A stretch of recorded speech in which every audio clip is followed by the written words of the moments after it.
బృందం. సో ఆ చెట్లు లాగా ఉండండి నగ్నంగా. ఎప్పుడైతే గోపాలుడు వస్తాడో ఈ లోకంకి, అప్పుడు ఆయన ద్వారా మీకు శాప విమోచనం కలుగుతుంది అని మనం నేర్చుకున్నాం. సో ఈరోజు కూడా ఒకటి స్టోరీ ఉందన్నమాట. ఒకరికి విమోచనం కలుగుతుంది, విద్యాధర అనే అతనికి. ఇంకా శంఖచూర వధ అంటే రాక్షసుల్ని వధిస్తూ ఉంటాడు కృష్ణుడు, కొందరికి విమోచనం కలిగిస్తూ ఉంటాడు. అలాగే రాముడు కూడా శాప విమోచనం చేశారు వనవాసం వెళ్ళేటప్పుడు. ఆవిడ ఎవరు, మీకేమైనా గుర్తుందా? శబరిమాత. అహల్యమ.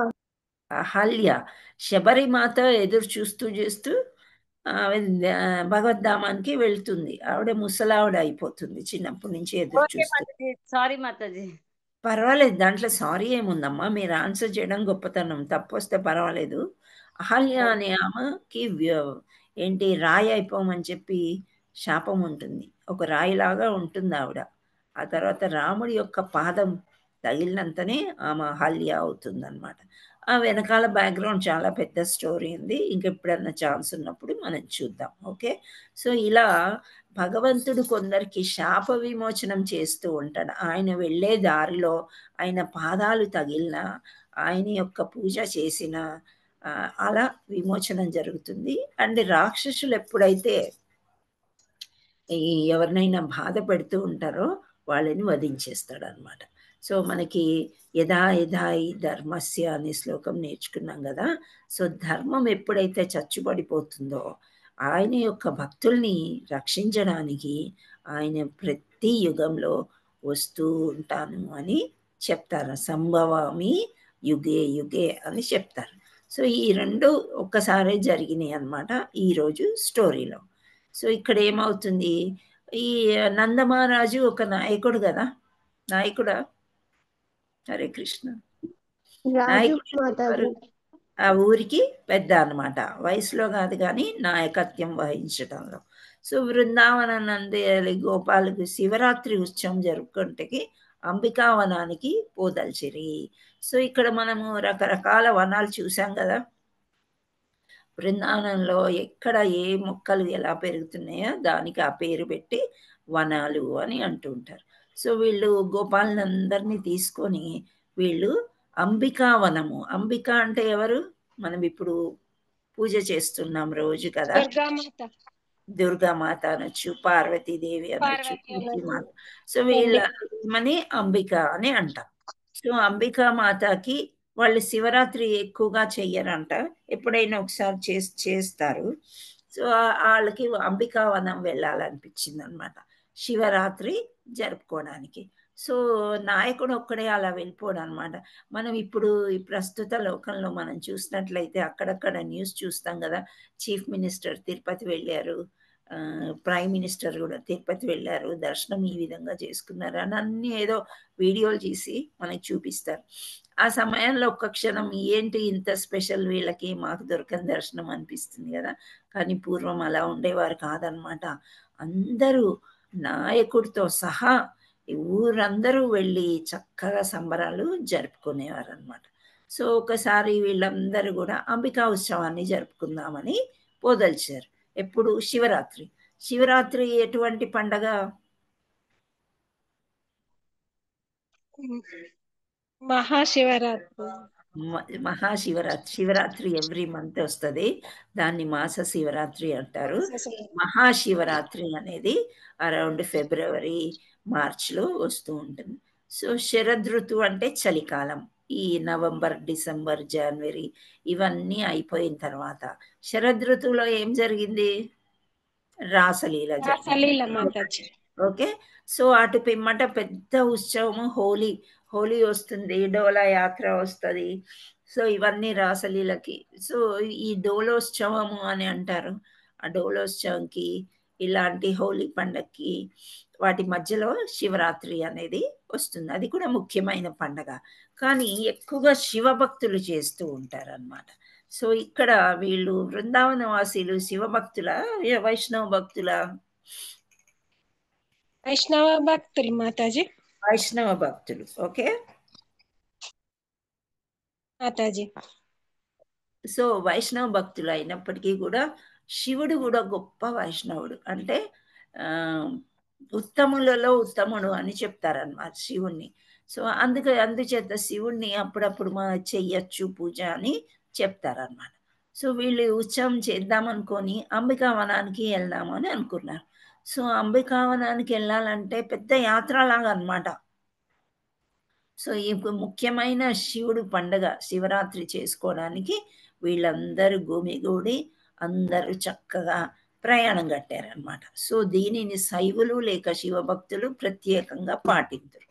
కానీ కొన్ని సమయాలందు వైష్ణవులను పరమశివుని వైష్ణవోత్తముగా భావింతురు కనుక శివరాత్రి పూజ జరుపుకుందరు. అయితే కృష్ణ భక్తులు శివరాత్రి నియమబద్ధంగా పాటింపరు.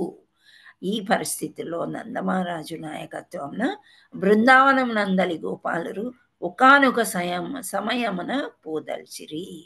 సో ఇక్కడ వైష్ణవ భక్తులు ప్రతి శివరాత్రి కాకుండా అలా చేస్తూ ఉంటారు. ఎప్పుడైనా అలా పిక్నిక్కి వెళ్దాం అనుకునే టైంలో వీళ్ళు ఏంటి అంటే ఇలాంటి పిక్నిక్లు చేస్తారు. వీళ్ళందరూ వైష్ణవులు మహాభక్తులు కాబట్టి భగవంతుడికి సంబంధించినయే వాళ్ళు చేస్తూ ఉంటారు. మనమైతే గోవా ట్రిప్ అని స్విట్జర్లాండ్ అని అట్లాంటి భౌతిక ప్రపంచంలో దేవుడు ఉండే దగ్గరికి పోరు కొందరు. మీకు తెలుసా?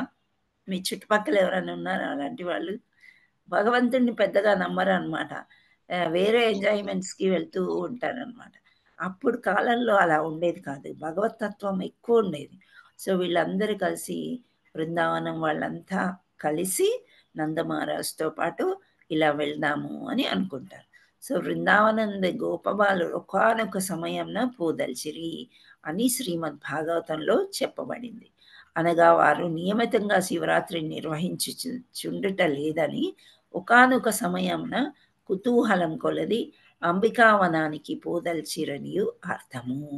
ఇప్పుడు మనము కృష్ణ కాన్షియస్లోకి వచ్చినాక ఎక్కువ మటుకు నార్త్ సైడ్ కృష్ణుడు ఉండే టెంపుల్స్కే మనం వెళ్తూ ఉంటాం. సో వాళ్ళు ఇలా కొంగు తీసుకొని తల మీద కప్పుకొని ఇంకా ఆర్తి తాళి పట్టుకొని ఇవన్నీ వాళ్ళ ఆచారాలు వేరే విధంగా ఉంటాయి కొంతవరకు. మనం ఎప్పుడైనా అక్కడికి వెళ్ళినప్పుడు కూడా ఆ విధంగా మనం ఎలా అయితే పాటిస్తామో వీళ్ళు శివరాత్రి ఎప్పుడు చేసుకోకపోయినా ఈసారి మనం వెళ్దాము అని కుతూహలం చూపించారంట అందరూ కూడా. సో అంబికావనానికి పోదల్చిరని అర్థం. అంబికావనం గుజరాత్ రాష్ట్రంలో ఉన్నది. సో మనకి ఇక్కడ రాష్ట్రాలు కూడా చక్కగా చెప్తున్నారనమాట. గుజరాత్ చాలా ఫేమస్ కృష్ణుడి గుడిలకి. కృష్ణ భక్తులు బై బర్త్ గుజరాతీస్ అంతా కూడా కృష్ణ భక్తులు అనమాట. సో మనకి నితాయ్ సేవిని మాతాజీ ఒకసారి చెప్పారు, కృష్ణ భక్తులు ఆటోమేటిక్ అంటే బై బర్తే అక్కడ అందరూ కృష్ణుణ్ణి సేవించుకోవడం అనేది ఉంటుందండి. సో గుజరాత్లో అంబికావనం అనేది ఉంది. ఈ అంబికావనం సరస్వతి నదీ తీరంలో ఉన్నట్లు చెప్పబడుతుంది. మీరు ఎవరైనా సరస్వతి నదిని చూసారా? హరే కృష్ణ. మాతాజీ మాతాజీ సరస్వతి అంతర్వేది అంటారు మాతాజీ. అక్కడ బద్రీనాథ్లో ఉంటది మాది, అది చూసాం. ఎక్కడ పోయినా అప్పుడు వెళ్ళాము, అక్కడ చూసినాం. సరస్వతి నది అనేది ఉండదు, అంతర్వేది అని చెప్తారు. అంటే ఆ వెనకాలకు వెళ్తే చాలా పెద్ద స్టోరీలు ఉంటాయి. అంతర్వేది అంటే మనకు కనిపించదు అనమాట. కానీ ఈ ప్లేస్ సరస్వతి నది అని అంటారు. సో పూర్వకాలంలో కూడా ఉండేది కాదు అని చెప్తున్నారు. గుజరాత్లో మళ్ళీ సరస్వతి నది ఉన్నది అని చెప్తున్నారు. అంటే వివిధ రకాలుగా చెప్తూ ఉంటారు కాబట్టి కల్పాలు ఎన్నో ఉంటాయి. మనం యూనివర్సెస్ మెనీ అని చదువుకున్నాం భగవద్గీతలో కదా. సో అలా ఇక్కడ ఏమంటున్నారంటే భాగవతం శ్రీమద్ భాగవతమున ఇట్లా వీళ్ళు శివ పూజ అంబికా వనానికి వెళ్ళి చెయ్యాలి అని వాళ్ళు అనుకున్నారు అని చెప్తున్నారు. చాలా కుతూహలంగా వీళ్ళు గుజరాత్ రాష్ట్రానికి వెళ్దాము అనుకున్నారు. సో అంబికా వనము సరస్వతి నదీ తీరంలో ఉన్నట్లు చెప్పబడింది. కానీ గుజరాత్ రాష్ట్రంలో ఈ నది నేడు కనిపించటలేదు. అది మనం చదువుకునేది ద్వాపర యుగం నాటి విశేషాలు కదా. సో ఇప్పుడు కలియుగం, ఈ కలియుగంలో సరస్వతి మనకి కనిపించదు అని చెప్తున్నారు. సో గుజరాత్లో ఉన్న నది శబర్మతి. శబర్మతి నది ఎక్కడ విన్నారు మీరు? శబర్మతి అనేది ఎక్కడైనా విన్నారా? హరే కృష్ణ. శబర్మతి ఆశ్రమం తెలుసా? శబరిమలలో ఉంటాడు అనుకుంటా మాతాజీ. కాదమ్మా, శబర్మతి మాతాజీ. ఆశ్రమము గాంధీ మహాత్ముడు స్థాపించారు. గాంధీనాథ్. గుజరాత్ లో కదా ఆయన ఉండేది. సో అక్కడ ఆశ్రమాన్ని చేసి ఆయన ఆశ్రమంలో ఉతికేవారు. అంటే కాటన్ నుండి దారం తీసి ఆ తర్వాత దారం నుండి బట్టలు నేసేవారు అనమాట. అలా ఫేమస్ అయింది శబర్మతి అని. సో అక్కడ ఎందుకు శబర్మతి అని పెట్టుకున్నాడంటే అక్కడ ఒక నది ఉంది కాబట్టి. సో భారతదేశంలో అన్ని యాత్రా క్షేత్రంలో గంగా, యమున, సరస్వతి, నర్మదా, గోదావరి, కావేరి మొదలగు పుణ్య నదీ తీరంలో అందే నెలకొని ఉన్నాయి. మనం ఎక్కడికైనా మనము పుణ్య క్షేత్రాలకి వెళ్తూ ఉన్నప్పుడు ఒక నది ఉంటది కదా. సో మామూలుగా మనం ఏం చేస్తాము, నదిలో ఫస్ట్ స్నానం చేస్తాం, అవునా? స్నానం చేసి తల నీళ్ళలా అర్పించేది ఉంటే అర్పించుకుని తర్వాత స్నానం చేసి ఆ తర్వాత మనము మందిరానికి వెళ్తాం దర్శనానికి, ఇంకేమైనా పూజలు చేసుకుంటే. సో ఈ నదీ తీరాల్లో అన్ని కూడా గుడిలు ఉన్నాయి అని చెప్తున్నారు. అదే విధంగా అంబికావనం సరస్వతీదేవి నదీ తీరంలో ఉండెను. సో గోపాలురు అందరూ కూడా అంటే వ్రజవాసీస్ అందరూ బృందావనంలో ఉండేవాళ్ళు, నంద మహారాజు వీళ్ళందరూ అక్కడికి వెళ్ళారనమాట. వెళ్ళిన తర్వాత వారు భక్తి ప్రవత్తులతో పరమేశ్వరుని విగ్రహమును అంబికాదేవి మూర్తిని పూజింపసాగరి. సో అక్కడ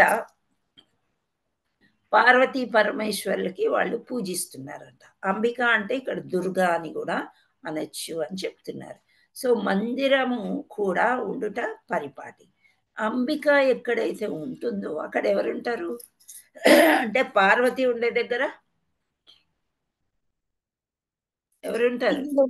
శివుడు.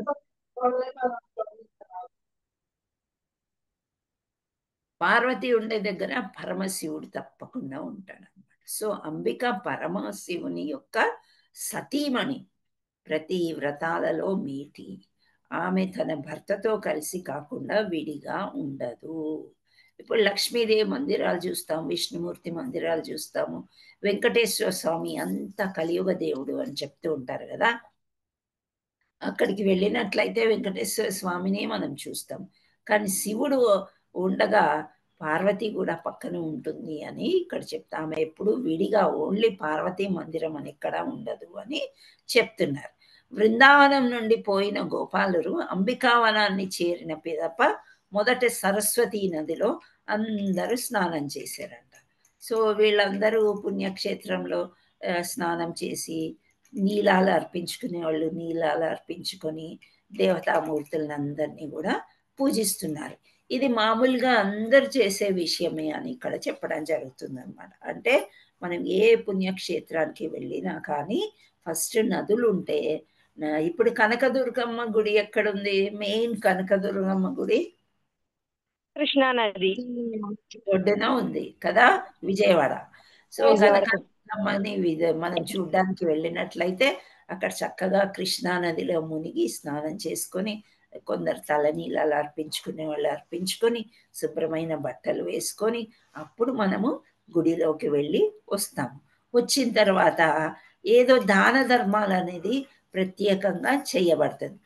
ఇప్పుడు బ్రాహ్మలు వైశ్యులు అని ప్రత్యేకంగా లేకుండా అందరూ ఉద్యోగాలు చేయడము, బిజినెస్ చేయడము అలా పరిపాటు అయిపోయింది. కానీ బ్రాహ్మణులు అనేవారు వేదాలు చదువుతూ పూజలు చేయడం మాత్రమే చేసేవారు అన్నమాట. అందుచేత అప్పుడు వాళ్ళంతా కూడా బ్రాహ్మణుని సన్యాసుల్ని మాత్రమే దానానికి పరిగ్రహింపవచ్చునని వైదిక గ్రంథాల్లో చెప్పబడింది. వాళ్ళకి వేరే జాబ్స్ ఉండవు, వేరే డబ్బులు ఉండవు. మనం దానం చేసిందే వాళ్ళు పుచ్చుకొని, అంటే ఒకసారి బ్రాహ్మణుడై పుట్టినప్పుడు వేరే ఇళ్ళకి పోయి అడుక్కోవడము అలాంటివి ఉండవు అన్నమాట. సో బృందావన వాసులు గోపాలురు సర్వాభరణ భూషితంతోనూ సుందర పుష్పమాలలతోనూ అలంకృతమై ఆవులను బ్రాహ్మణులను దానమిచ్చిరి. సో ఆవులను బ్రాహ్మణులకు దానమిచ్చిరి. సో బ్రాహ్మడు ఆవును ఏం చేసుకుంటాడు? హరే కృష్ణ. హరే కృష్ణ. బ్రాహ్మణులకి ఆవుల్ని దానం చేశారంటే ఇక్కడ నుండి పాలు. ఆవుల్ని తీసుకెళ్లారు అని. ఆ పాలు పితుకుతూ పాలు. ఆయన ఎస్ అవసరమైన మాతాజీ, పాలు పెట్టుకుంటారు, పాలు పాలు యూజ్ తీసుకొని చేసుకుంటారు, వెన్న నెయ్యి అన్ని వస్తాయి కదా ఆ మాతాజీ. ఇవన్నీ కూడా భగవంతుడికి కైంకర్యం చేస్తూ అందరికీ ప్రసాదం ఇచ్చే అవకాశం బ్రాహ్మడికి ఉంటుందన్నమాట. అందుచేత ఆవులను దానం చేస్తారు. ద్రవ్యం అంటే లక్ష్మి, డబ్బులు కూడా దానం చేస్తారు. ఆ, ధాన్యాలు ఉంటే అవి కూడా దానం చేస్తూ ఉంటారు. సో ఈ విధంగా బ్రాహ్మణులు వ్యాపార వృత్తులను చేయరు గనుక ఇతర వర్ణముల వారు వారికి దానమిత్తురు. అది మనకి ముందు నుంచి వచ్చిందనమాట, పరంపర లాగా. ఎక్కడన్నా పుణ్యక్షేత్రం వెళ్తే అంటే ఈ రోజుల్లో మనం అలా చెయ్యలేము. ఎందుకంటే ఎవరు సరి అయిన బ్రాహ్మలు అని తెలుసుకోవడమే మనకి చాలా కష్టం కాబట్టి. కానీ అప్పట్లో తెలిసిపోయేదన్నమాట, వీళ్ళు బ్రాహ్మలు, వీళ్ళకి మనం దానం చెయ్యాలి అని చెప్పేసి ఎవరైతే నందమహారాజు ఉన్నారో వాళ్ళందరి దగ్గర తీసుకుని చక్కగా వాళ్ళకి ఏం కావాలో అవన్నీ కూడా సమకూర్చేవాళ్ళం. ఇలా వేరే వేరే ఊర్ల నుంచి వచ్చి ఆ బ్రాహ్మణులందరినీ బాగా చక్కగా చూసుకునేవాళ్ళు. ఎందుచేత అంటే భగవద్గీతలో పేర్కొనబడినట్లు వారు వేదశాస్త్ర సారంగతులై వ్రత తపో నిష్ఠానుచరణ బ్రాహ్మణ కర్మాచరణంన నిమగ్నమై ఉండరు. సో ఇప్పుడు మనకి మామూలుగా ఏదైనా దోష నివారణ జరగాలి అనుకోండి, అప్పుడు బ్రాహ్మణుల్ని ఇంటికి పిలిపించుకొని యజ్ఞాలు చేయించుకొని వాళ్ళ పేరున జపం చేయిస్తాము. మీకేమైనా తెలుసా ఈ విషయము?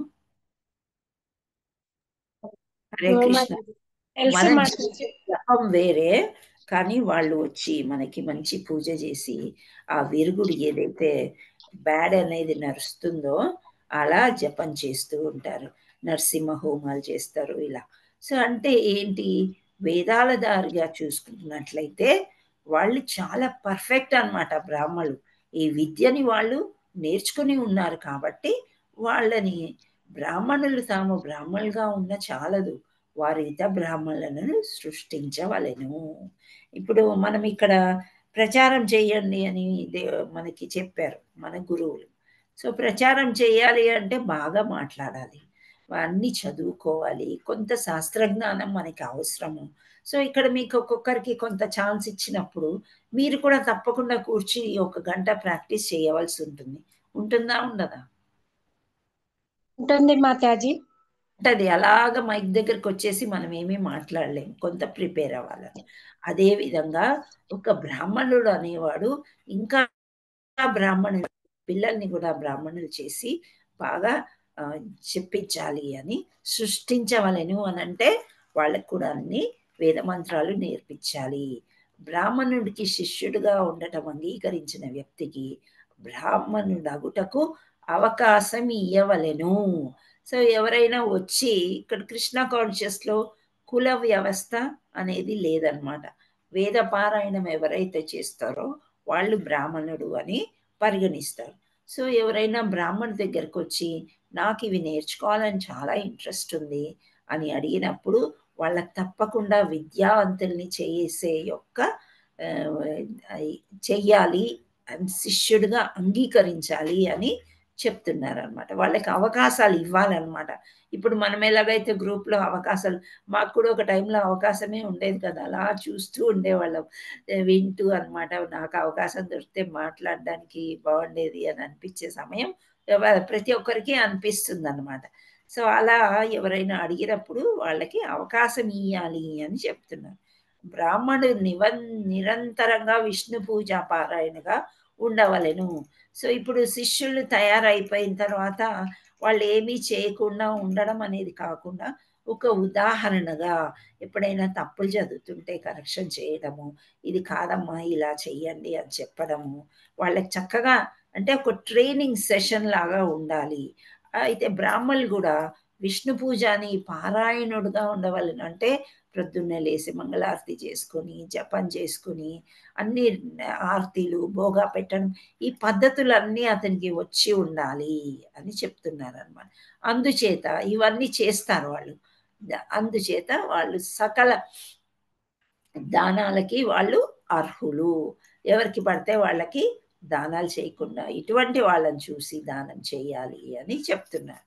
కానీ బ్రాహ్మణులు తన అవసరం కంటే ఎక్కువగా దానాలను స్వీకరించినచో మిగిలిన ధనము విష్ణు సేవ వినియోగించవలెను. సో ఇప్పుడు మనం తీర్థస్థలాలకి వెళ్తూ ఉన్నాం కదా. ఫర్ ఎగ్జాంపుల్ మీరు కట్రా ఎక్కడైనా హార్స్ మీద వెళ్ళవలసినవి వస్తాయి హిమాలయస్లో. అక్కడ వెళ్తే మీరు ఎప్పుడైనా గమనించారా? గుర్రం ఎక్కాల్సి వస్తుంది. ఆ తర్వాత మంచం కోళ్ళు పట్టుకొని, అంటే డోలీ అంటారు, ఇటువంటి ఎక్కి వెళ్ళం. అంటే నడవలేని వాళ్ళు ఇవి ఎక్కడానికి వినియోగిస్తారు. వాళ్ళు ఎంత కష్టపడతారంటే పాపం. మనం నడుచుకుని వెళ్ళిపోతాం, వద్దు అంటే మరి మేము ఎలా బతకాలి అని అడుగుతారు వాళ్ళు. సో అంటే వాళ్ళకి కనీసం గ్రాసం వరకన్నా ఈ యాత్రికులు హెల్ప్ చేయాలి అని చెప్తున్నారు. బ్రాహ్మణులకి ఒకవేళ ఎక్కువ ధనం వచ్చేస్తే, ఎక్కువ ధనం ఎప్పుడు వస్తుందంటే కొన్ని నెలలు ఉంటాయి మనకి. ఫర్ ఎగ్జాంపుల్ కార్తీక మాసం అనుకోండి, నది స్నానం చేయడానికని చాలా తీర్థ స్థలాలకి చాలా మంది వెళ్తూ ఉంటారు. అప్పుడు బ్రాహ్మణులకి చాలా ధనము వచ్చే అవకాశం ఉందన్నమాట. సో కొన్ని నెలలు అసలు ధనం అనేదే రాదు, ఎవరు రారు కదా, ఎండాకాలం కొంచెం కష్టంగా ఉంటుంది. సో ఆ మిగిలిన ధనం అంతా కూడా భగవంతుడికే వాళ్ళు వినియోగించాలి అని చెప్తున్నారు అనమాట. అంటే ఎక్కువ ధనం అయిపోయింది అనుకోని వాళ్ళు చక్కగా వంటలు చేసి యాత్రికులకి భోజనం పెట్టి వాళ్ళు సంతృప్తి పరచాలి అని చెప్తున్నారు. భగవంతుడి సేవలోనే దాన్ని వినియోగించాలి. యాత్రికులు పుణ్యతీర్థాల్లో స్నానం ఆచరించి భగవత్స్ఫూర్తులను పూజించి దాన ధర్మాల్ని చేయుదురు. అయితే వీళ్ళు ఏమనుకున్నారంటే, ఈ వ్రజవాసీసు ఈ బృందావనం నుంచి వెళ్ళిన వాళ్ళు, మనం ఒక 3 రోజులు ఉందాము, ఫస్ట్ డే ఉపవాసం చేద్దాం. శివుడికి ఉపవాసం చేస్తారు కదా. సో ఫస్ట్ డే మనం ఉపవాసం ఉండాలి. ఆ తర్వాత మిగతా 2 రోజులు కూడా చక్కగా మనము అంటే పూజలు చేసుకుని తిరిగి వెళ్ళిపోదాము అని వాళ్ళు నిర్ణయించుకుంటారు. సో వారు ఒక దినం ఉపవసించవలనని చెప్పబడింది. యాత్రాస్థలాన్న కనీసం 3 దినాలు ఉండవలెను. సో ముందు కాలంలో మా చిన్నప్పుడు కూడా 3 రోజులు తప్పకుండా 3 రాత్రులు ఉండాలి అనేవారు. తిరుపతి వెళ్ళినా, షిరిడి వెళ్ళినా. సో అవన్నీ వీళ్ళు 3 రాత్రులు 3 రోజులు ఉండాలి అని చెప్తున్నారనమాట. మొదటి దినం ఉపవాసం చేయాలి. ఆ రాత్రి కొంచెం మంచి తీర్థం పుచ్చుకొని వచ్చును. ఎందుకనగా జలపానం ఉపవాసానికి భంగము కాదు. మనం చెప్తూ ఉన్నాం కదా, ఇప్పుడు మనకు ఉపవాసాలు అనేది కృష్ణ కాన్షియస్లో అందరికీ బాగా తెలిసిపోయింది. ఎందుకు అంటే ఏకాదశి చేస్తాం కాబట్టి. సో నిర్జల అంటూ ఉంటాం. అసలు వాటర్ తాగకుండా ఉంటారు కొందరు, కానీ ఈవినింగ్ అయ్యేసరికి వాటర్ తాగొచ్చు. ఇదే విధంగా వీళ్ళు ఉపవాసం ఉండి నీరు తాగవచ్చు అని చెప్తున్నారు. సో ఈ నీరు తాగడానికి వాళ్ళు ఏం చేస్తారంటే, నందమహారాజు నాయకత్వంలో యాత్రకు పోయిన గోపాలరు ఆ రాత్రి సరస్వతీ నదీ తీరాన్ని గడిపిరి. వారు ఆ పగలంతయు ఉపవసించి రాత్రి స్వల్పంగా మంచి తీర్థం తీసుకొనిరి. వారు అక్కడ విశ్రమించి ఉండగా సమీపమున్న అరణ్యం నుండి ఒక మహాసర్పము వారి ఎదుటకు వచ్చి ఆకలితో నందమహారాజుని మింగబోయెను. సో ఇక్కడ చూసారా, ఒక ప్రమాదం జరిగిందనమాట. మనం ముందే విమోచనం ఒకటి, ఇంకోటి ఏమనుకున్నాము, ఇంకో రాక్షసుని ఏం చేస్తాడు, వధిస్తాడు కృష్ణుడు. సో ఒకటి విమోచనము, ఒకటి వధ జరుగుతుంది. ఇక్కడ ఏమైందంటే ఒక పెద్ద పాము వచ్చేసిందంట. వీళ్ళు ఎంత హాయిగా ఏదో చిన్న కుటీరాల్లాగా టెంట్లలాగా వేసుకుంటారు, కానీ ఆ రోజుల్లో సత్రాలు అవి హోటల్స్ ఇప్పుడు మనకైతే ఉన్నాయో అలాంటివి ఏం వసతులు ఉండవు. చక్కగా ఏ చెట్టు కింద ఇక్కడ ఉండి అందరూ మంచిగా మంచి తీర్థం పుచ్చుకొని ఉండేసరికి ఒక పెద్ద సర్పం వచ్చింది, చాలా పెద్ద సర్పం. అదేమైంది, పట్టేసుకుంది నందమహారాజుని. ఆ నోరు ఇలా తెరుస్తుంది కదా, చక్కగా పట్టుకొని చుట్టేసి తీసుకెళ్ళిపోతుందంట. మింగడానికి ట్రై చేసింది. అప్పుడు ఈ నందమహారాజు, మనమైతే ఏదైనా ప్రమాదం వచ్చిందనుకోండి ఏమని అరుస్తాము, రక్షించండి, ఆ? రక్షించండి. అది రక్షించండి అంటాము. లేదా అమ్మ అయ్యా అని ఓ అని అరవడం ఏదో చేస్తాం, కానీ తొందరగా కృష్ణ అనే పదం తొందరగా రాదు కదా. ఇంకా ఇంకా ప్రాక్టీస్ చేయాలన్నమాట. ప్రతిదానికి కృష్ణ అనేటట్టు. ఓ కృష్ణ. ఇప్పుడు నిన్న నేను ఆటోలో వెళ్తున్నా, సడన్ బ్రేక్ వేశాడు వాడు. ముందుకు ఇలా వంగానన్నమాట. అప్పుడు అమ్మా అని వచ్చింది నోట్లోంచి. చాలా సార్లు అలా వస్తుంది. నేను అనుకుంటాను కృష్ణ ఎందుకు రావట్లేదు నా నోట్లోంచి అని. అప్పుడు చెప్పాను అతనికి, కొంచెం నెమ్మదిగా వెళ్ళవయ్యా, సండే రోడ్లు ఖాళీగా ఉన్నాయి సరే, నువ్వు ఎంత తొందర ఎందుకు, తొందరగా వెళ్ళి ఏం చేస్తావు అన్నాను. ఇంక అప్పటి నుంచి జాగ్రత్తగా వెళ్ళాను అనమాట. సో మన ఆచార్యులు చెప్తారు, ఒకసారంట మంచి మన పెద్ద ఆచార్యులు అనమాట ఎయిర్పోర్ట్కి వెళ్తున్నారు. ఒక్కోసారి వాళ్ళకి ఏమవుతుంది, టైం అయిపోతుంది అనమాట. సో ఎయిర్పోర్ట్లో ఫ్లైట్ పట్టుకోవాలి. ఆ ఫ్లైట్ కోసం ఆ డ్రైవర్ తొందరగా వెళ్తున్నాడంట, కొంచెం ఫాస్ట్గా వెళ్తున్నాడు. వెళ్ళేసరికి సడన్ బ్రేక్ వేశాడట. అప్పుడు ఆచార్యుడు హరే కృష్ణ అన్నాడంట.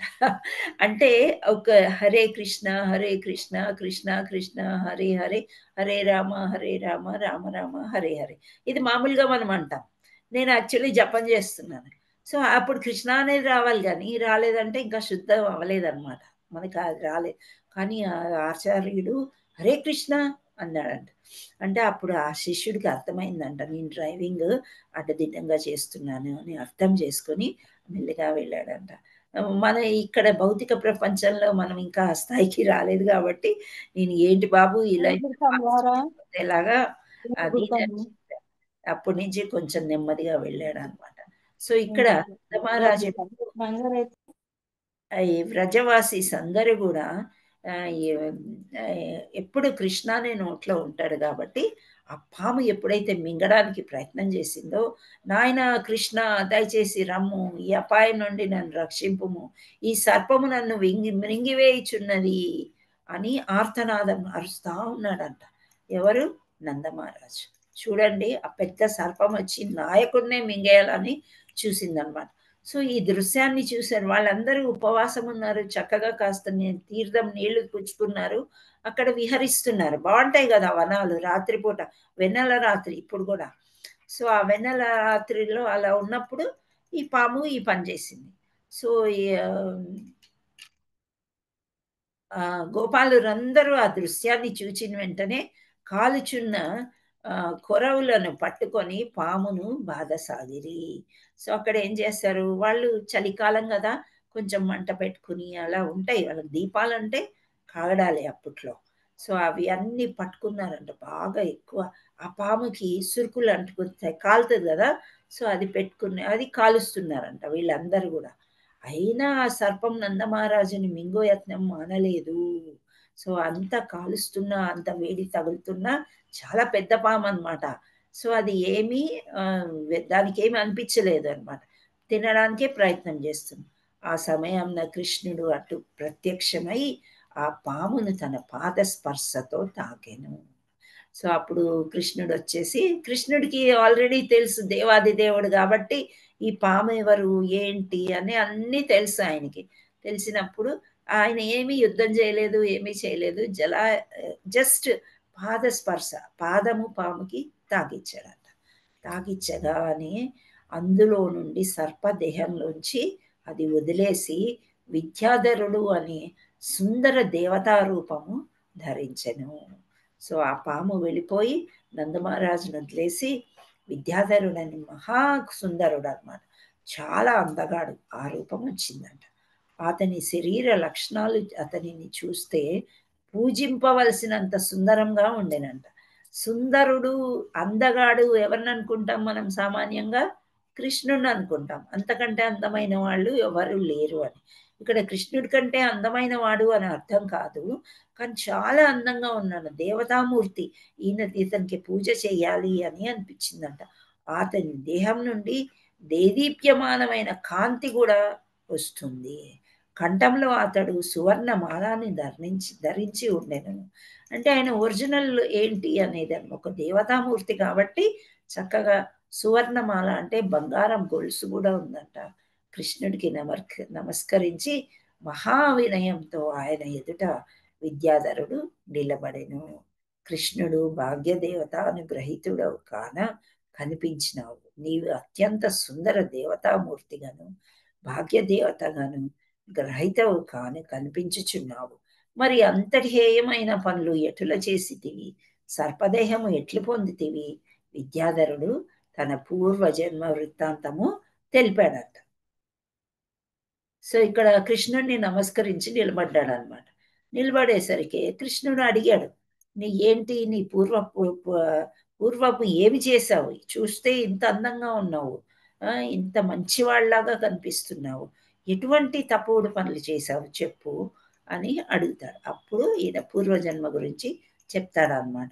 ప్రభు, పూర్వజన్మంన విద్యాధరుడను నాకు నామకరణం ఉండేది. సౌందర్యంలో నాకు సాటి లేని వారు, నేను ప్రపంచ ఖ్యాతి చెంది తిని. చూడండి, ఎప్పుడైనా మనకి ఎక్కువ అయిపోయింది అనుకోండి, ఏదైనా ఇక్కడ కొన్ని చెప్తారు నెక్స్ట్ పారాగ్రాఫ్ లో, మనకి అందం కానీ ఐశ్వర్యం కానీ లేదా మనకి తెలివి కానీ ఇవన్నీ కూడా పూర్వజన్మ నుంచి వస్తాయంట. భగవంతుడి యొక్క గిఫ్ట్ అంట మనకి. దాన్ని చక్కగా మనం వాడుకుని వినయంతో ఉన్నట్లయితే ఓకే, అదర్వైజ్ ఇట్లాంటివే శాపగ్రస్తులం అయిపోతాము అని చెప్తారు ముందుకి. ఈయన ఏంటి, మహా సౌందర్యుడు అనమాట. ఆయన మొత్తం ముల్లోకాలను నేను చాలా రూపవంతుణ్ణి అని చాలా గర్వం ఉండేదానికి ఆయనకి. సో ఆ గర్వంతో ఆయన ఒక మహాముని. ఆ మహాముని ఎవరు అంటే, ఒక్క నిమిషం,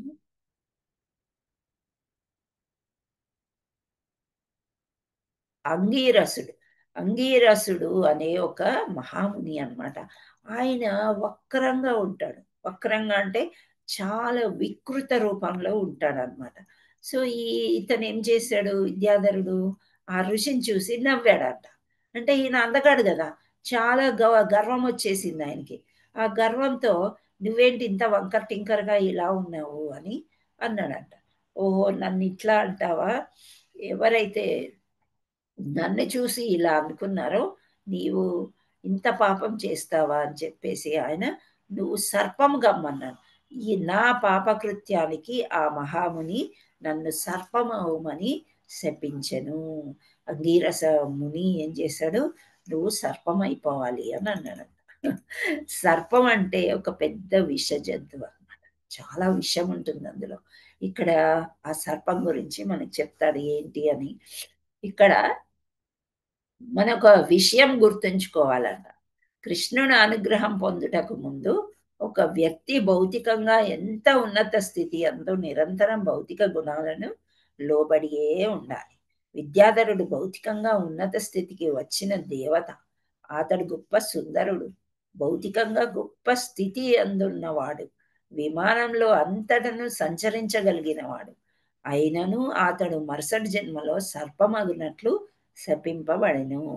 భౌతికంగా ఎంత ఉన్నత స్థితి పొందిన వాడైనా జాగరూకతై అంటే చాలా జాగ్రత్తగా ఉండకపోయినచో హేయమగు ఈ జీవన రాశిలో పుట్టినట్టు శపింపబడవచ్చును. మానవ జన్మ పొందిన పిదప మరల క్రింద జన్మలను వెళ్ళరు అనుట అపసిద్ధాంతం. తాను దేవత అయినను సర్పముగా జనించుటకు శపింపబడితనని విద్యాధరుడే స్వయంగా చెప్పుకొనెను. సో మానవ జన్మ అన్నిటికంటే శ్రేష్టం అని చెప్పుకుంటాం. ఎందుకు అంటే ఆ జంతువులో ఉండే తెలివికి మనకి చాలా డిఫరెన్స్ ఉంటుంది. మనకి జ్ఞానం ఉంటుంది. ఈ భగవంతుడు, ఇది చీకటి, ఇది వెలుతురు, ఇవన్నీ కూడా మనకి తెలుస్తాయి అన్నమాట. సో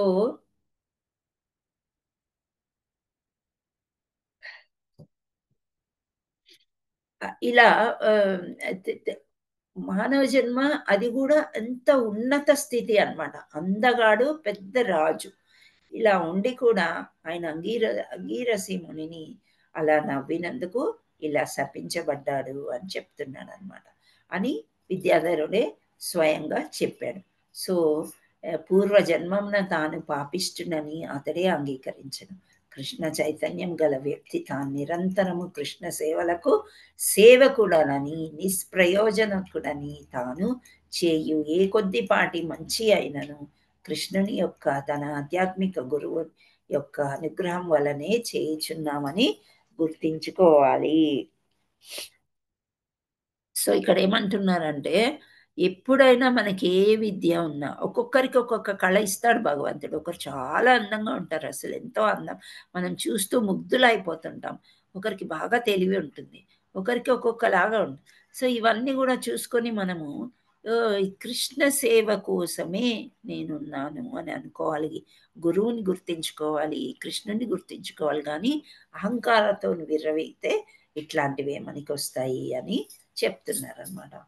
సో ఇక్కడ దేవతా పురుషుడు విద్యాధరుడు ఇంకా ఇట్లా అన్నాడు. ఏమన్నారంటే, నా శరీర సౌందర్యాన్ని చూచుకొని నేను చాలా గర్వపడ్డాను. అంగీరసముని వికృత రూపాన్ని పరిహసించి నా శాపము గురి అయి సర్ప శరీరం దాల్చి తిని, ఆ ముని శాపం నాకు శాపము కాదని మహా అనుగ్రహమని ఇప్పుడు భావించుచున్నాను. అతను నన్ను శపింపకున్నచో నేను సర్పరూపం ధరించి ఉండును కదా. ఈ నీ పాదపద్మం స్పర్శించే సకల భౌతిక కాలుష్యముల నుండి విముక్తి పొంది ఉన్నాను అని చెప్తున్నాడు. ఇప్పుడు ఒక్కోసారి మనకి ఎట్లాంటివో పనిష్మెంట్స్ వస్తూ ఉంటాయి. ఆ పనిష్మెంట్లో మనకి భగవంతుడే కనిపించాడు అనుకోండి, అప్పుడు ఈ పనిష్మెంటే రాకపోతే భగవంతుడే కనిపించాడు కదా. అదే విధంగా ఇక్కడ మనకి ఇంకో ఉదాహరణ ఇచ్చారంటే ధ్రువ మహారాజ్. ధ్రువ మహారాజు దేనికోసం తపస్సు చేస్తాడు? దేనికోసం తపస్సు చేస్తాడు ధ్రువ మహారాజు? తండ్రి ప్రేమ కోసం మాతాజీ. తండ్రి ప్రేమ కంటే, తండ్రి అలా అన్నాడు అని చెప్పి, తండ్రి కంటే గొప్పదైన సింహాసనము, మా తాతకి ఉన్నంత సింహాసనం నాకు కావాలి అని భౌతికమైన కోరికతోని వెళ్తాడు కృష్ణమూర్తి దగ్గరికి. అర్థమైందా? నువ్వే కాదు సింహాసనంలో కూర్చోవడము. ఎక్స్క్యూజ్ మీ, నాకు కొంచెం డిస్టర్బ్ ఉంది. సో అలా వెళ్ళేసరికి మంచి తపస్సు చేస్తాడు ఆయన. చేసిన తర్వాత విష్ణుమూర్తి ప్రత్యక్షం అయ్యేసరికి ఆయన యొక్క అందము ఐశ్వర్యం ఇవన్నీ చూసి, నేనేంటి మంచి వజ్రమే నాకు దొరికింది, ఈ గాజు పెంకుల కోసం నేను తపస్సు చేశానేంటి అని అప్పుడు అనుకుంటాడంట. కానీ అలా అవమానించబడకపోతే అతను వెళ్ళడు, తపస్సు చేయడు, విష్ణుమూర్తి కనిపించాడు. సో ఇక్కడ కూడా విద్యాధరుడు ఏమనుకుంటున్నాడంటే, సరే నాకు గర్వం అయితే వచ్చింది, ఆ అంగీరసమునితోని శపింపబడకపోతే నీ పాదస్పర్శ నాకు దొరికేది కాదు కదా. సో ఇది నాకు మంచికే జరిగింది.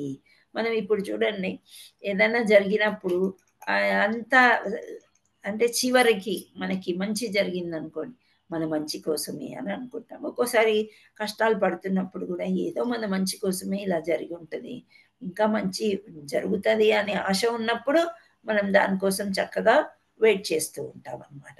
సో భౌతిక లోకంలో 4 విషయాలు ఇంతకుముందు నేను చెప్పింది అనమాట. ఏంటి అంటే, సద్వంశమున జన్మించుట. సద్వంశము అంటే మంచి వంశం, గొప్ప ఇంటి వారన్నా కావచ్చు, లేదా మంచి వేదాంతుల ఇంట్లో కానీ పుట్టడము, ఇదంతా కూడా జరగవచ్చు అని చెప్తున్న 4 విషయాలు జరుగుతాయి. అంటే ఏంటంటే, సద్వంశము, సంపన్నుడు అంటే బాగా ఐశ్వర్యవంతుడు, మహావిద్వాంసుడు అంటే బాగా వేదాలు అన్నీ చదువు బాగా వచ్చినట్టు, అండ్ సుందరుడు. ఈ 4 కూడా పూర్వజన్మల సుకృతిని బట్టి వస్తాయి అని చెప్తున్నారు. ఇవి భౌతికముగు సంపదలుగా భావింపబడుచున్నది. సో భౌతికంగా ఇక్కడ వచ్చాము. ఫర్ ఎగ్జాంపుల్ అంబానీని తీసుకుందామా? టాటా, బిర్లా, అంబానీ వీళ్ళంతా చాలా రిచ్ కదా. మనం అక్కడికి రీచ్ అవ్వగలమా అసలు? హరే కృష్ణ. లేదు దే ఆర్ బార్న్ రిచ్ అని అనుకుంటాం మనం, కానీ వాళ్ళు కష్టపడ్డారు అనమాట. కష్టపడి పైకి వచ్చారు అని అంటే, అంబానీకి చెప్పాలంటే 5 రూపాయలకి ఏదో బిజినెస్ చేసేవాడ, ఫుట్పాత్ బిజినెస్ అనమాట. పెన్నులో ఏవో అమ్మేవాడంట. అలా అలా అలా వాళ్ళ కొడుకులు ఇంత పైకి వచ్చేసి ఇప్పుడు మనకి జియో లేనిది గడవదనమాట. జియో ఫోన్స్, జియో అన్ని జియోలే. సో అలా వాళ్ళు పైకి వచ్చారు. ఈవెన్ రతన్ టాటా కూడా ఒక్కడే కదా మొన్నటి దాకా ఎంత బిజినెస్ చేసి అవన్నీ.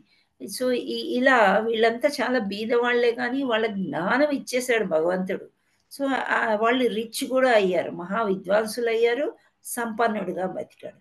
అండ్ సుందరంగా ఉండడం అనేది విద్యాధర ఒక ఉదాహరణ తీసుకోవచ్చు.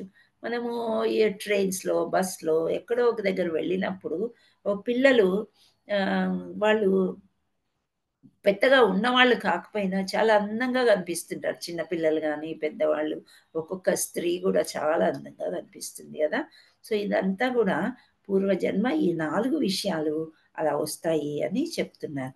ఇవి భౌతికమగు సంపదలుగా భావింపబడుచున్నది. అంటే పూర్వజన్మలో ఏదో సుకృతి చేశారు కాబట్టి వీళ్ళు ఇలా ఉన్నారు అని అనుకోవచ్చు అని చెప్తున్నారు. దురదృష్టవశాన కృష్ణ చైతన్యము కలిగి ఉండని ఈ భౌతిక సంపదలు కొన్ని సమయాలందు పాపంనకు పతనానికి దారి తీయును.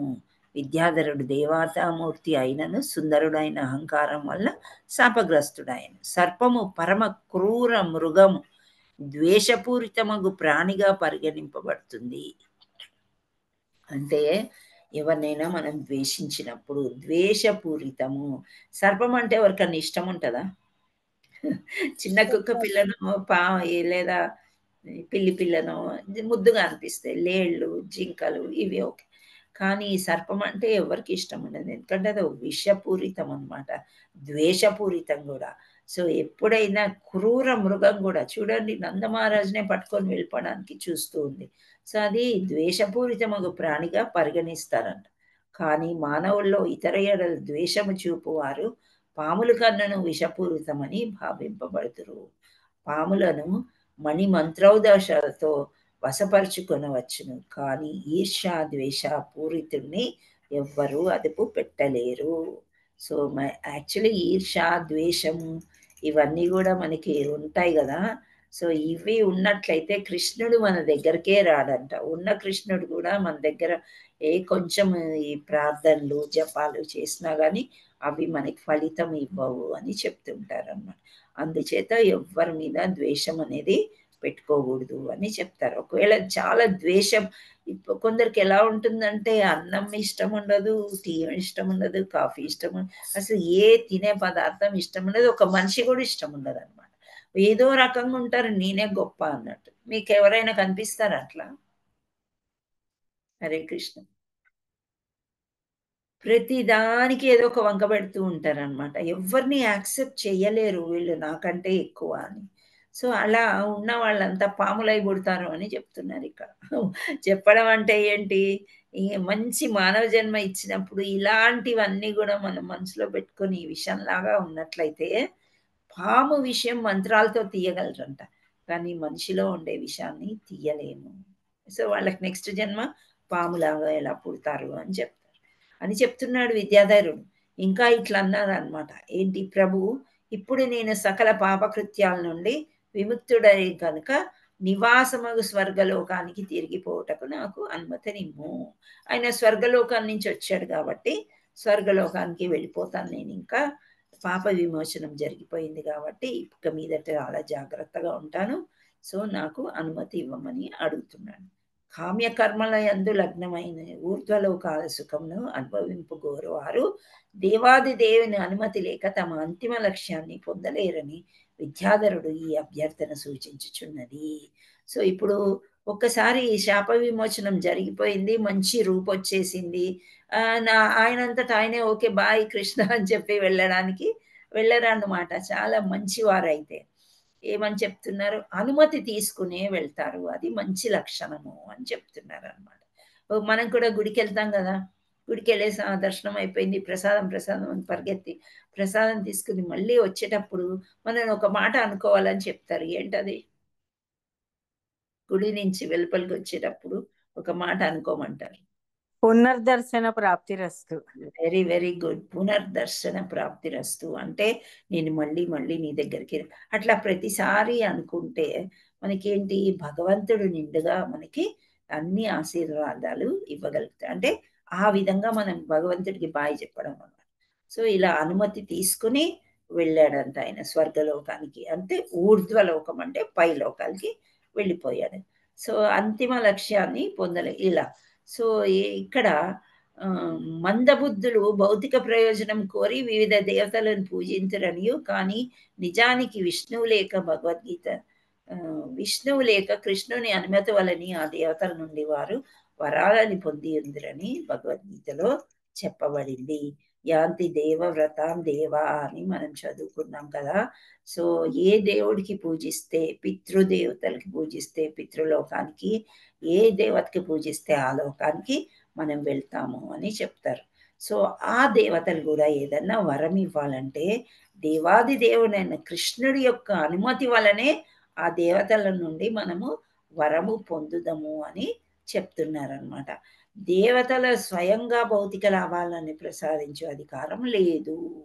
సో డైరెక్ట్గా ఏదైనా ఇవ్వడానికి దేవతలకి అటువంటి అనుమతియే లేదు, అధికారం కూడా లేదు అని చెప్తున్నారు. మనం చిన్న చిన్న కోరికలకి దేవి దేవతలకి పూజిస్తూ ఉంటాం. నాకు ఉద్యోగం రావాలి, నాకు ఇంటర్వ్యూలో పాస్ అవ్వాలి, ఇంకేదో కళ్యాణం అయిపోవాలి, ఇంట్లో ఒక ఇల్లు కట్టుకోవాలి.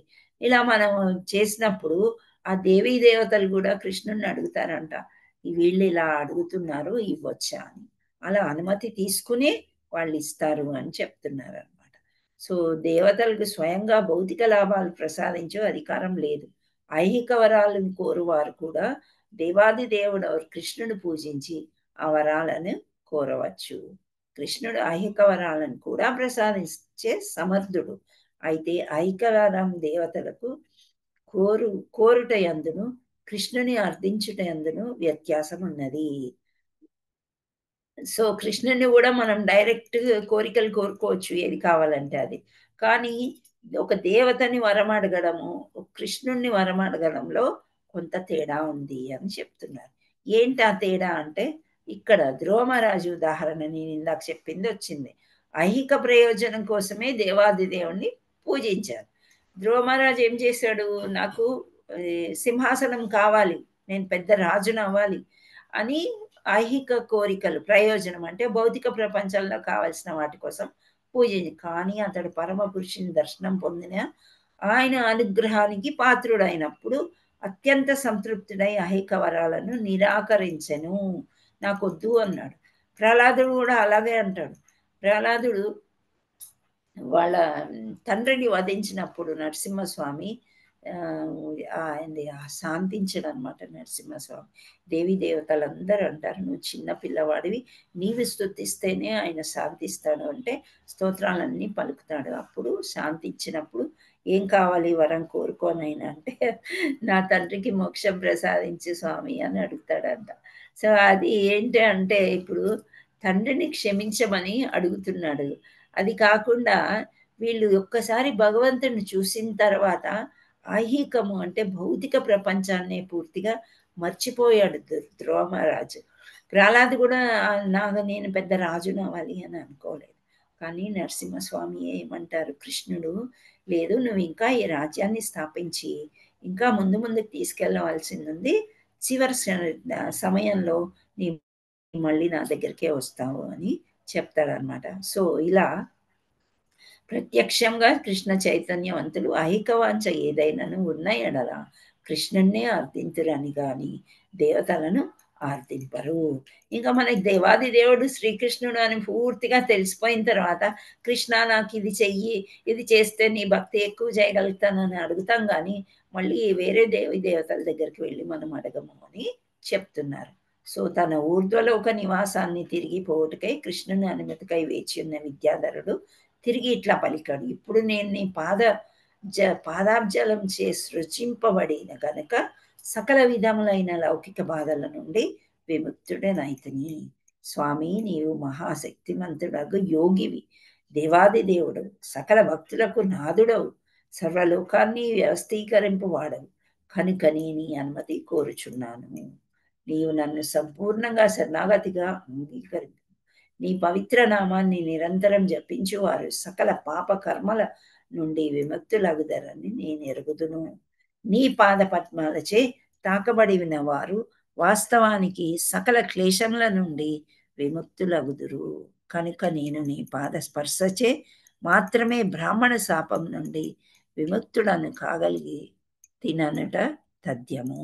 సో ఏ బ్రాహ్మడైతే శాపం పెట్టాడో ఆ సర్పంలాగా వెళ్ళి నేను ఇప్పుడు విద్యాధరుడననే నా స్వర్గలోకంలో ఉండే నివాసిలాగా నన్ను మార్చావు, నీ పాద స్పర్శతోని సో నాకు అనుమతి ఇమ్ము నన్ను వెళ్ళిపోవడానికి అని అడుగుతున్నాడు అనమాట. ఈ మధ్యలో కూడా కృష్ణుడు దేవాది దేవుడని, నువ్వే అన్ని సర్వస్వం నీకు తెలియంది ఏముంది అని పొగిడారనమాట.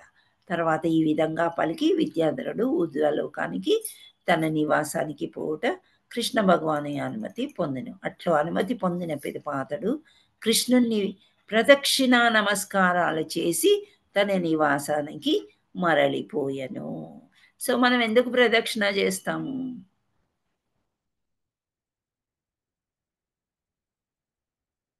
హరే కృష్ణ. ప్రదక్షిణం చేస్తామా గుడికి వెళ్తే? చేస్తామని మాతాజీ 3 ప్రదక్షిణాలు చేస్తాం. 3 చేస్తాము, 4 చేస్తాము, కొందరు 108 చేస్తారు. ప్రదక్షిణాలు చేయడం అంటే ఏంటంటే కృష్ణుడిని మధ్యలో పెట్టుకొని, భగవంతుడిని మధ్యలో పెట్టుకొని అన్నిట్లో నేను చేసే కార్యక్రమాలన్నిట్లో మధ్యలో ఉండి నాకు సహాయం చెయ్యి తండ్రి అని చెప్పుకోవడం అంట. సో మనం ప్రతి పనిలో కృష్ణుడిని తలుచుకోవాలి అని మనం చదువుకుంటున్నాం కదా, ఆ విధంగా. సో ఆయన వెళ్ళే ముందు వినాయకుడు కూడా శివుడికి ప్రదక్షిణాలు చేస్తాడు కదా. సో అలా ప్రదక్షిణం చేసి నమస్కారాలు చేసి ఆయన మరలి వెళ్ళిపోయాడు.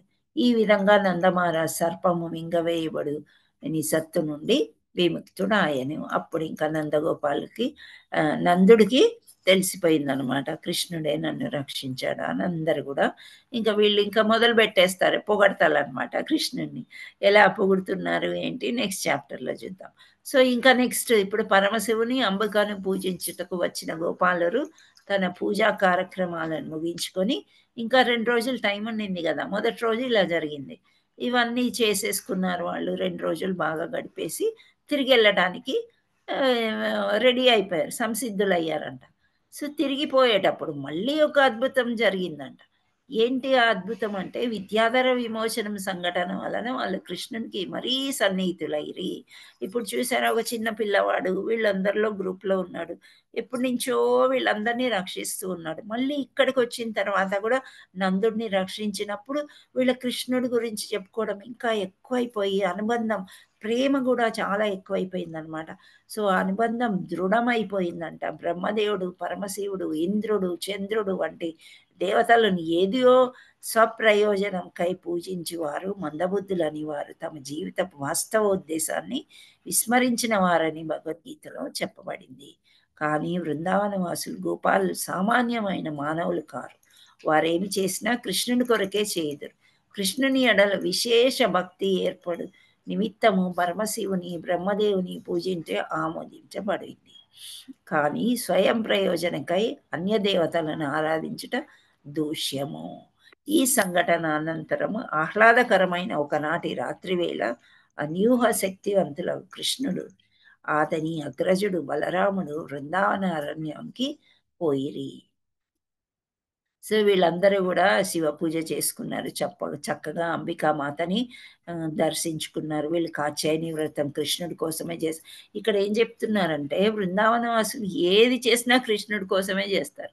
కాత్యాయని మాత వ్రతం చేసినా సరే కృష్ణుడి కోసమే చేశారనమాట వాళ్ళు. ఆమె మంచి భర్తని ప్రసాదిస్తుంది కాబట్టి వీళ్ళు కృష్ణుడే నాకు భర్త కావాలి అని వాళ్ళు అడగడానికి ఆ వ్రతం చేస్తారు.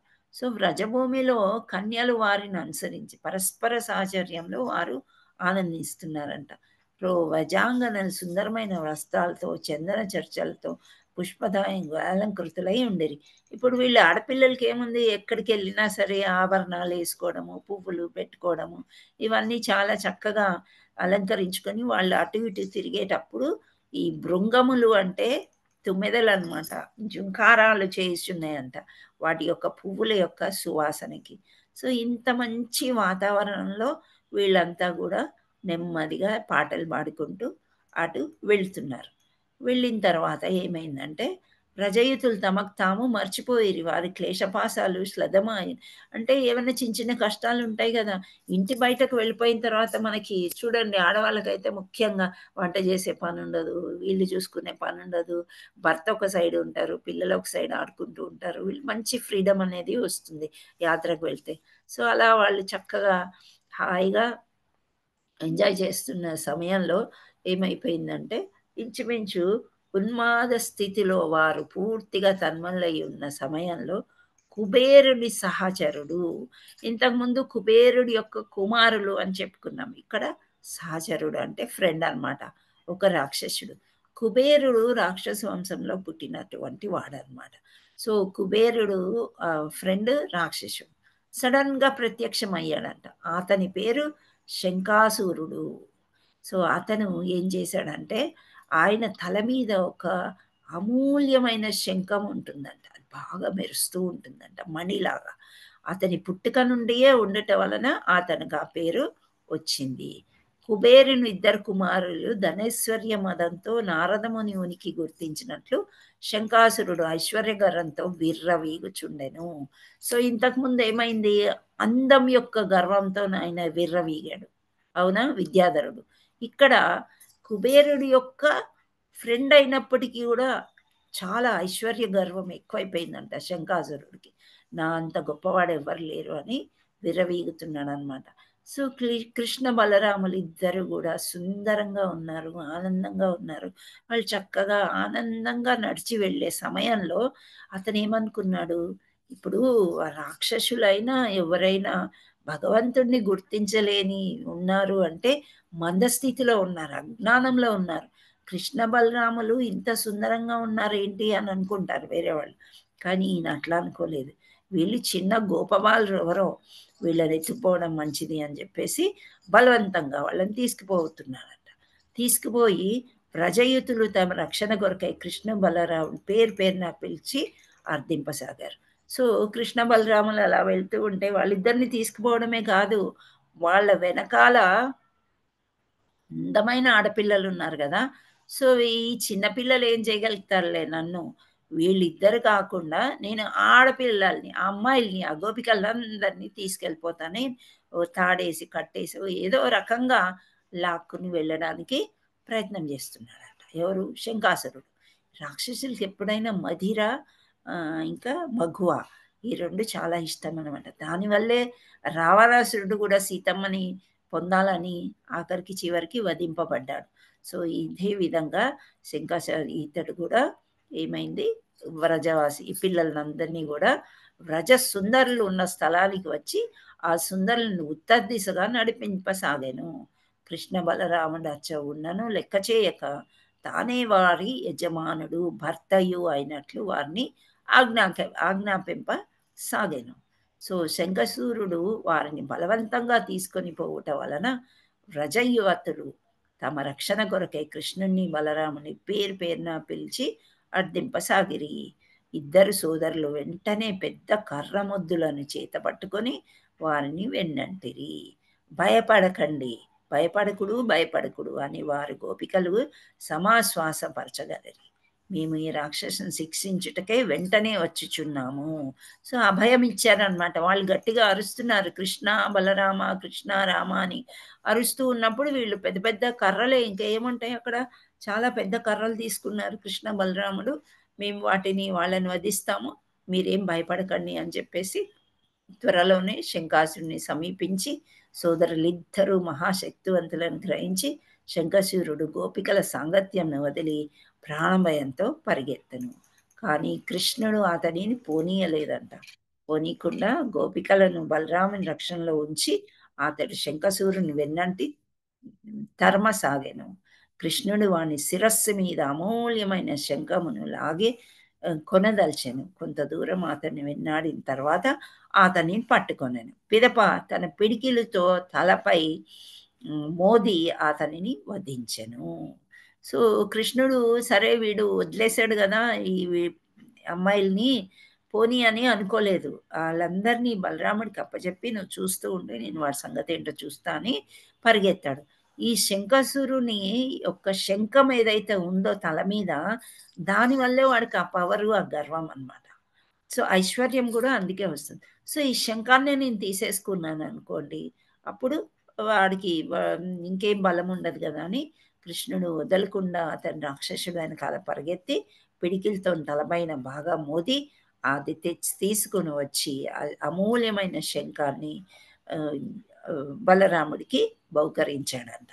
సో ఈ విధంగా ఇచ్చేశారనమాట. సో ఇక్కడ రెండు రకాలుగా చూడండి, మనం చాలా అందంగా ఉన్నాము అని ఒకటి, చాలా ఐశ్వర్యవంతులము మనం అని అనుకున్నప్పుడు భగవంతుడు ఏదైనా చాలా ఐశ్వర్యం అనుకున్నప్పుడు భగవంతుడు మొత్తం తీసేసుకోవచ్చంట. 2 చేతులతోని అంతా లాగేసుకుంటాడు. ఇదంతా నీదే స్వామి, నీవు మాకిచ్చావని కృతజ్ఞతా భావంతో మనం ఉన్నప్పుడు మనకి ఎటువంటి డేంజర్ ఉండదు. కొంచెం గర్వం వచ్చిందంటే భగవంతుడు మనకి శూన్యం చేసే అవకాశాలున్నాయి. ఎలా అయితే 2 చేతులతోని ఇస్తాడో అదే 2 చేతులతోనే ఆయన లాగుకునే అవకాశం కూడా ఉంది. సో ఈ కథ నుండి మనం నేర్చుకోవాల్సింది ఏంటంటే 4 మనకి సొంతంగా పూర్వజన్మ సుకృతంతోని వస్తాయి. ఏంటి అవంటే అందము, ఐశ్వర్యము, బలము, తెలివి. సో ఇవన్నీ కూడా మనం మంచిగా చూసుకుంటూ భగవంతుడు ఇచ్చింది ప్రసాదం అనుకుని ఉన్నట్లయితే మంచిగా ఎదుగుతాం భక్తిలో కూడా. లేదు అంటే భగవంతుడు తిరిగి తీసేసుకునేది జరగవచ్చు అని మనం నేర్చుకోవాలన్నమాట ఇక్కడ. హరే కృష్ణ కృష్ణ కృష్ణ హరే హరే, హరే రామ రామ రామ హరే హరే. విద్యాధర విమోచనము శంకాసుర వధ అనే 10వ స్కందపు 33వ అధ్యాయానికి భక్తి వేదాంత స్వామి భాష్యము సమాప్తము. హరే కృష్ణ. Thank you. హరే కృష్ణ మాతాజీ, దండవత్ ప్రణామం. సో ఇక్కడ షడైశ్వర్యాలు అంటే 6. ఇవి ఏం గుణాలు అనేది. సో ఇలా కొన్ని మనకి వస్తూ ఉంటాయి అన్నమాట. అవి మీరు ఎక్కడైనా పుస్తకాల్లో రాసుకొని మనం గుర్తుపెట్టుకోవాలన్నమాట. ఓకే. సో మనం మామూలుగా అందము, ఐశ్వర్యము అంటే కృష్ణుడు గుర్తొస్తాడు. కానీ అలాంటిది భౌతిక ప్రపంచంలో కూడా కొందరికి అంత కాకపోయినా కొంత మన లెవెల్ కంటే హయ్యర్లో ఉంటారు వాళ్ళు. సో అటువంటి వాళ్ళని చూసి సంతోషించడమే కానీ ఈర్ష్యపడ్డాం అనుకోండి పాము జన్మ వచ్చే ఛాన్స్ ఉంది అని ద్వేషించకూడదు ఎవరిని కూడా అని చెప్తూ ఉన్నారు అనమాట. Hare Krishna. Thank you all so much for joining. Hare Krishna. మీకు ఇంకా ఇక్కడ ఏమైనా డౌట్స్ ఉన్నాయా? చిన్న స్టోరీస్, చాలా తక్కువ, ఓన్లీ 18 మందే వచ్చారు. కనీసం 20 కూడా రీచ్ అవ్వలేదు ఇవాళ. శారదాదేవి ఇప్పుడు వచ్చారు. హరే కృష్ణ మాతాజీ అండ్ ప్రభుజీ. మీకు అర్థమైందా మాతాజీ? నేను లైన్ లోనే ఉన్నా, చేయబట్టుకున్నారు, కట్ అయింది మాతాజీ. పర్వాలేదు, వింటున్నా మీ క్లాస్ ఖచ్చితంగా వింటున్నాను. Thank you. అయితే ఈ 4 ఏంటి భౌతిక ప్రపంచంలో మనకి భగవంతుడు ఇచ్చే వరాలు ఏంటవి? ఇప్పుడు మనం చదువుకున్నది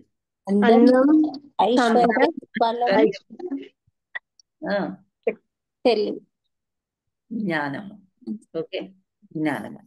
సో ఇవి మనకు ఉన్నాయి అని చెప్పేసి విర్రవేగొద్దు అని ఒక వార్నింగ్ ఇస్తున్నాడు కృష్ణుడు మనకి. ఎప్పుడు కృష్ణుడికి కృతజ్ఞతలు చెప్తూ చక్కగా ఉండడమే మన పని. కృష్ణ కాన్షియస్ లో ఉండడమే మన పని అన్నమాట. వాంఛాకల్పతరుభ్యశ్చ కృపా సింధుభ్య ఏవ చ భక్తానాం పావనేభ్యో వైష్ణవేభ్యో నమో నమః. శ్రీ రాధా మదన్ మోహన్ की जय, जगन्नाथ बलदेव सुभद्रा माई की जय, चैतन्य निताय की जय. हरे Krishna. All glories to assembled devotees, all glories to assembled devotees. Hare Krishna. All glories to assembled devotees. Hare Krishna. Thank you all so much. Hare Krishna. Hare Krishna మాతాజీ, దండవత్ ప్రణామం. Thank you. Hare Krishna. So మీరందరూ బిజీగా ఉన్నారని నేను ఎండ్ చేస్తున్నాను. హరే కృష్ణ. రేపు మళ్ళీ ఇదే సమయానికి ఇలాగే జాయిన్ అవుదాం. ఓకే. ఓకే మాతాజీ. ఓకే, ధన్యవాదాలు. Thank you Mataji. Thank you. Hare Krishna Mataji. చక్కగా పూజలు చేసుకుంటున్నారా? చేస్తాం మాతాజీ, నవరాత్రి చేస్తాం మాతాజీ. నేను కూడా చేస్తాను. అమ్మవారిని పెట్టుకుంటాం. సాయంత్రం వరకు ఉపవాసం ఉండి సాయంత్రం పూజ చేసినాక తింటా. ఎవ్రీడే 9 రోజులు. 9 రోజులు, దసరా రోజు వరకు Mataji. 11 days Mataji. Sorry 11 days చేస్తున్నారు మాతాజీ ఈ సంవత్సరం. అవునా? 10 days అవుతుంది. 11th డే పండుగ అవుతుంది. 10 days అవుతుంది పూజ. ఒక రోజు ఎక్కువ ఉంది మాతాజీ. 3 years కి ఒకసారి ఇలా వస్తుందండి. ఈసారి వచ్చింది. Okay, very nice. Okay. So రెండు పూటలు మాతాజీ పూజ చేశాను ఇందాకే. పెళ్లి కాని వాళ్ళు చేసిన, పెళ్ళైన వాళ్ళు చేసిన, ఏదో భర్తకి మంచి జరుగుతుంది కాచాయని అమ్మవారిని పూజ చేస్తే అని చెప్తూ ఉంటారు. ఎందుకంటే ఆమె మహాసాధ్వి. బాగా తపస్సు చిన్నప్పటి నుంచి ఆమె శివుణ్ణి తపస్సు చేసి శివుణ్ణి భర్తలాగా పొందింది కాబట్టి ఆమె ఎవరో కాదు, కృష్ణుడి యొక్క చెల్లెలు. సో ఆమెకి పూజ చేయడం చాలా మంచిది అనమాట. హరే కృష్ణ. కృష్ణుని చెల్లెలు సుభద్ర కదా మాతాజీ? ఈమె కూడా ఫస్ట్ మాయాదేవి వస్తుంది ఈమె కదా కూడా కృష్ణుడితో, ఈమె కూడా చెల్లెలు. ఆ, దుర్గాదేవి కూడా చెల్లెలే కదా. శివుడు అవును. కృష్ణుడు బావమరుదులు అవుతారు. ఓకే అమ్మా. ఆమె యొక్క అంశనే మళ్ళా ద్రౌపది కూడా చెల్లెలు అన్న అంటది కదా. అవునవు ద్రౌపది ఇంకా డెప్త్కి వెళ్తే చాలా చాలా స్టోరీస్ ఉంటాయమ్మా. దేవీమాత ఎవరో కాదు, చెల్లెలే. అందుచేత ఏంటి అంటే మనం దేవీమాతని ఉపాసన చేసినప్పుడు, పూజ చేసినప్పుడు ఆమె కృష్ణుడి దగ్గరికి పంపిస్తుంది మనని. కృష్ణుడి యొక్క ఓకే. పర్మిషన్ తీసుకొని వరాలన్నీ ఇస్తూ ఉంటది అనమాట. ఆమె కూడా శిష్ట రక్షణ దుష్ట శిక్షణ అని చెప్తూ ఉంటారు కదా, తల్లి అంటారు. అది మాతాజీ మా ఇంట్లో అమ్మవారిని చూడండి మాతాజీ, పూజ పెట్టి. చూపించు. అది. ఒక్క నిమిషం, అనురాధ మాతాజీ స్పాట్లైట్ చేస్తాను సో దట్ మేమందరం పెద్దగా చూడొచ్చు. చూపించండి మాతాజీ. చూపిస్తున్నాను. కనపడతలేదండి? ఇప్పుడు కనిపిస్తుంది. చాలా బాగా చేశారు మాతాజీ. సారీ రోజు మారుస్తారా? 9 రోజులు లేదండి, ఇంకా ఫస్ట్ రోజు పెట్టినాక ఇక అమ్మవారిని జరపము, దసరా రోజే జరుపుతాను. So nice. ఆ రోజు పువ్వులు పెడతాం అంతే, అమ్మవారి ప్రసాదాలు పువ్వులు పెడతాం. చాలా బాగుంది. నైవేద్యాలు చూడండి కదా, మా అమ్మవారిని చూడండి మాతాజీ. అందరు చూడండి. థ్యాంక్స్ మాతాజీ. చాలా థ్యాంక్స్. ఎంత చక్కగా ఎల్లో కలర్ పువ్వు పెట్టారు. మా ఇంట్లో చెట్టుది మాతాజీ. చాలా బాగుందమ్మా. చాలా జగన్నాథుడు ఉన్నాడు. కృష్ణుడికి ఈ రోజు నేను పూలు పెడతాం మాతాజీ. ఇది ఓకే, పారిజాతం పూలు పెడతాను నేను రోజు.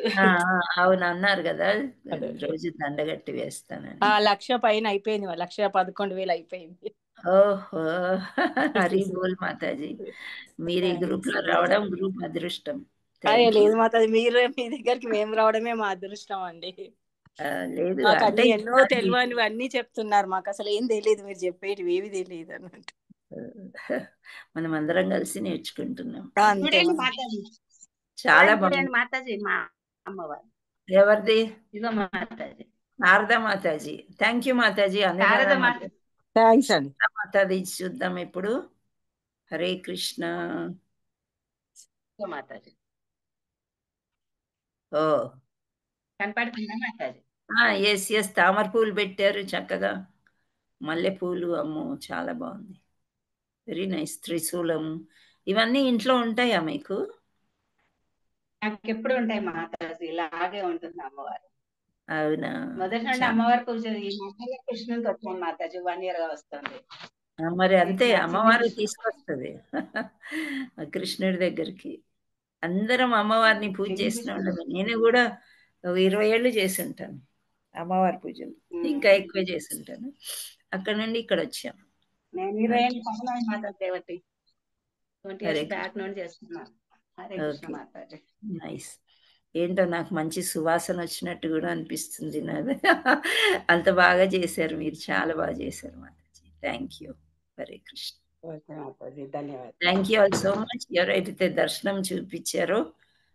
హరే కృష్ణ. Thank you. హరే కృష్ణ మాతాజీ. హరే కృష్ణ మాతాజీ. ధన్యవాదాలు. Thank you.